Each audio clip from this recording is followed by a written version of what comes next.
नमस्कार दोस्तों, welcome back to our YouTube channel. आज के वीडियो में हम लोग पढ़ने जा रहे हैं ऑटिज्म स्पेक्ट्रम डिसऑर्डर के बारे में।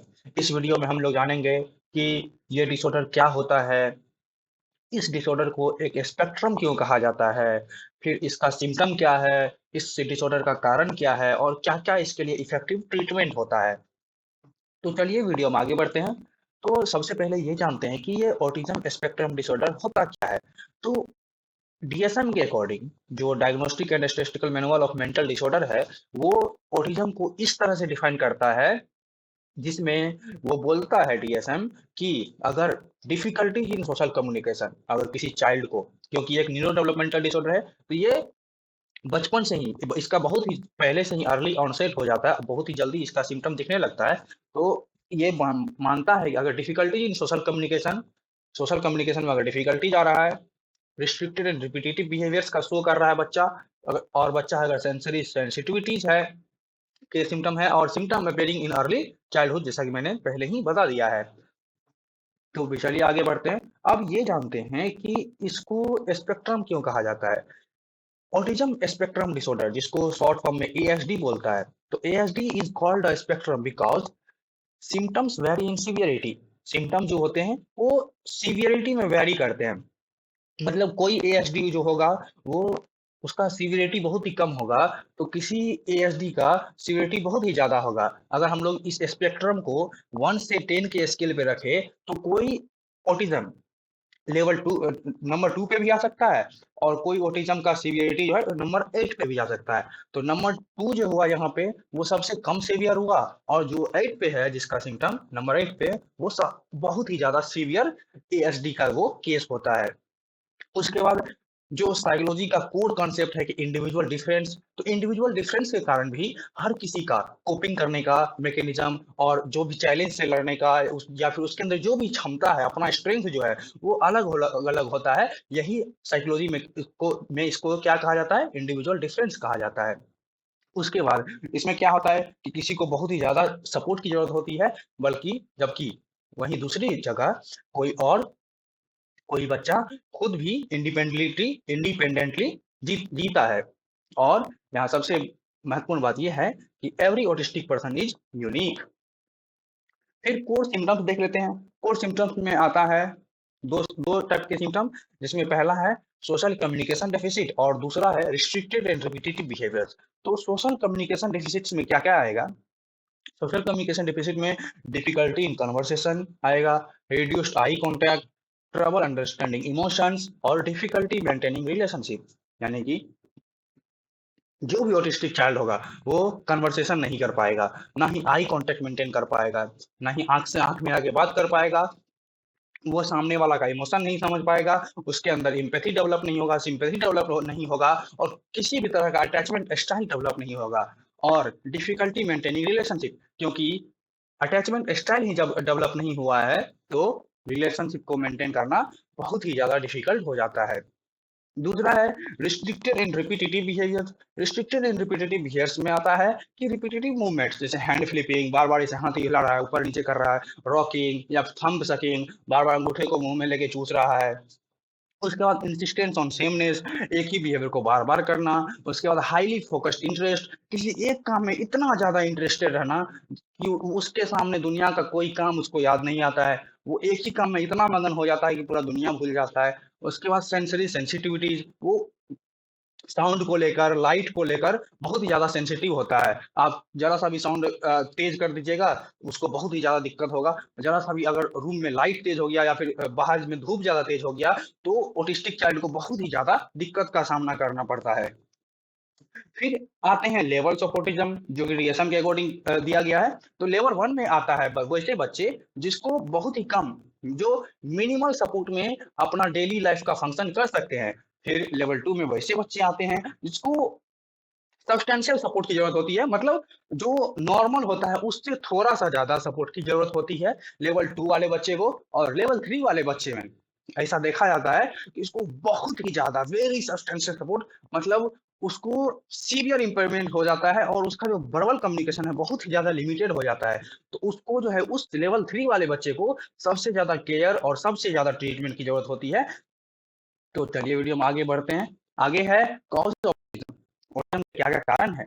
ऑटिज्म में पहला है जेनेटिक फैक्टर्स की वजह से हो सकता है, अगर पेरेंट्स में है तो चाइल्ड में होने का चांस हो जाता है। अगर फिर ब्रेन डेवलपमेंट डिफरेंसेस, अगर ब्रेन का डेवलपमेंट सही तरीके से नहीं होगा, तो भी ऑटिज्म को डायग्नोज किया गया है, क्योंकि अगर ब्रेन ही सही से फंक्शन नहीं करेगा, क्योंकि हमारा सब कुछ कंट्रोल जो होता है, सारा मूवमेंट, सारा कम्युनिकेशन, इमोशन, सब कुछ ब्रेन से हमारा कंट्रोल होता है। अगर ब्रेन ही अच्छे से डेवलप नहीं होगा, तो ऑफ कोर्स इन सभी चीज़ों में डिफ़िकल्टी आएगी ही।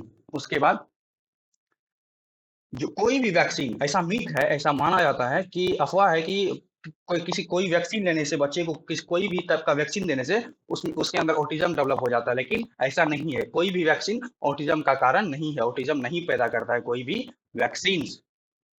उसके बाद क्या-क्या और चीज़ है, जैसे कि मैंने बताया कि आप किस तरह से पहचान सकते हैं, कैसे आइडेंटिफ़ाई कर सकते हैं कि कोई बच्चा ऑटिस्टिक है कि नहीं। तो सबसे पहले अपने नाम पे वो रिस्पॉन्स नहीं करेगा। बच्चा का जो भी नाम है, वो अगर उसका नाम लेके उसको पुकारिएगा, तो वो रिस्पॉन्स नहीं करेगा। वो ऐसे बिहेव करेगा जैसे कि वो कुछ सुन ही नहीं रहा है, बल्कि एक्चुअली में वो सब कुछ सुन रहा होता है, बस वो रिस्पॉन्स नहीं करता है। ऐसा नहीं कि उसका कान और सुनने का क्षमता नहीं है, लेकिन वो सुनता सब कुछ है, बस रिस्पॉन्स नहीं करता है। तो ये भी एक आइडेंटिफिकेशन है ऑटिस्टिक चाइल्ड का। फिर डिलेड स्पीच में ये होता है कि जो बच्चे को 1 साल के भीतर जो वर्ड बोलना चाहिए, वो बच्चा उस 1 साल के लिमिट के अंदर, विदिन एज लिमिट के अंदर जो उसमें स्पीच डेवलपमेंट होना चाहिए, जो वर्ड का डेवलपमेंट होना चाहिए या फिर सेंटेंस का जो डेवलपमेंट होना चाहिए, अगर उस विदिन ईयर और विदिन टाइम लिमिट के अंदर वो डेवलप नहीं होता है, तो ऐसा माना जाता है कि बच्चा के अंदर ऑटिज्म हो सकता है। उसके बाद बच्चा आई कांटेक्ट को अवॉइड करेगा, आई कांटेक्ट कभी मेंटेन नहीं कर पाएगा। अगर आप ज़बरदस्ती उससे आई कांटेक्ट कीजिएगा भी, तो वो बहुत देर तक मेंटेन नहीं कर पाएगा, ये बहुत मुमकिन है।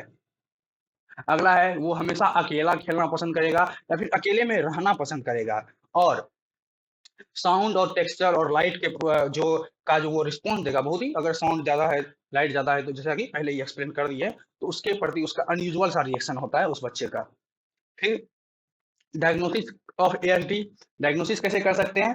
तो पहले बिहेवियरल ऑब्जर्वेशन कर सकते हैं कि क्या-क्या बिहेव कर रहा है, उसके बाद डेवलपमेंटल हिस्ट्री उसका चेक कर सकते हैं, उसके बाद स्पीच एंड लैंग्वेज इवैल्यूएशन के से हम उसके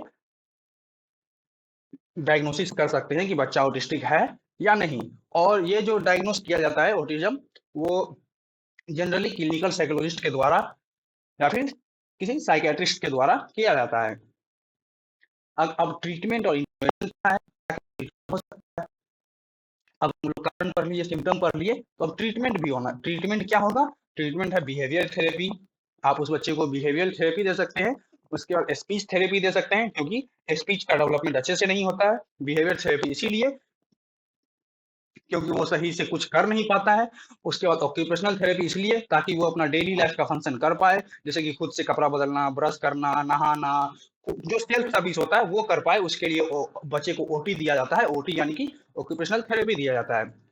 फिर social skills training, social skill का ट्रेनिंग, ताकि वो कोई ऑक्यूपेशन कर सके, खुद को इंडिपेंडेंट बना सके।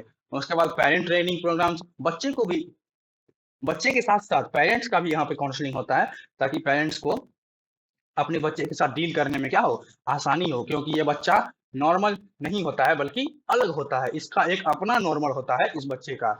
और सबसे बड़ा बात, इन सभी चीज़ों के बाद जो है, उस बच्चे का इंडिपेंडेंस, आत्मनिर्भरता और क्वालिटी ऑफ लाइफ जो है, वो कहीं ज़्यादा बेहतर हो जाता है।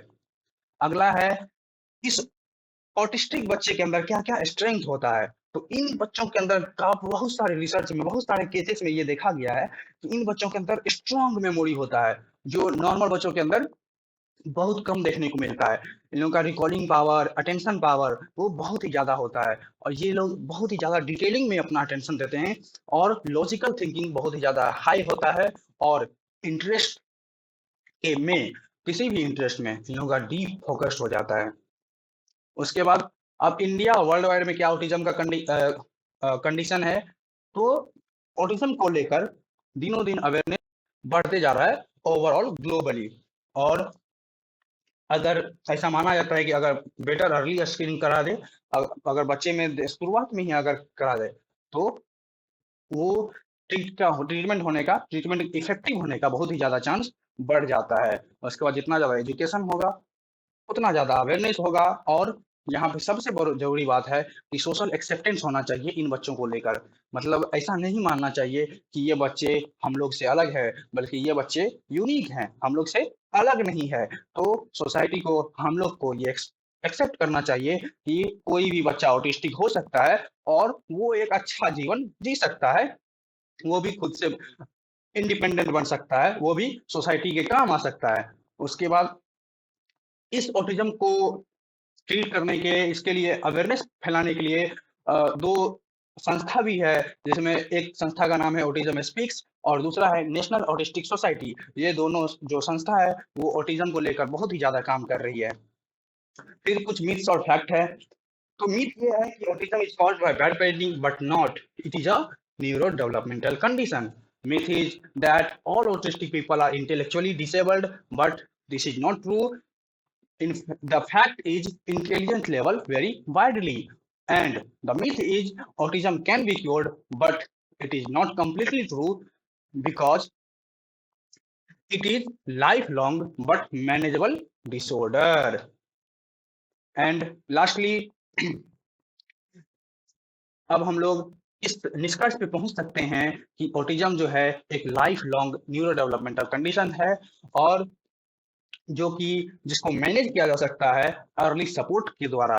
अगर शुरुआत से ही बच्चे को सपोर्ट मिले, अच्छा ट्रीटमेंट मिले, अच्छा थेरेपी मिले, तो बच्चा खुद को डेवलप कर सकता है, खुद का लाइफ बेहतर बना सकता है।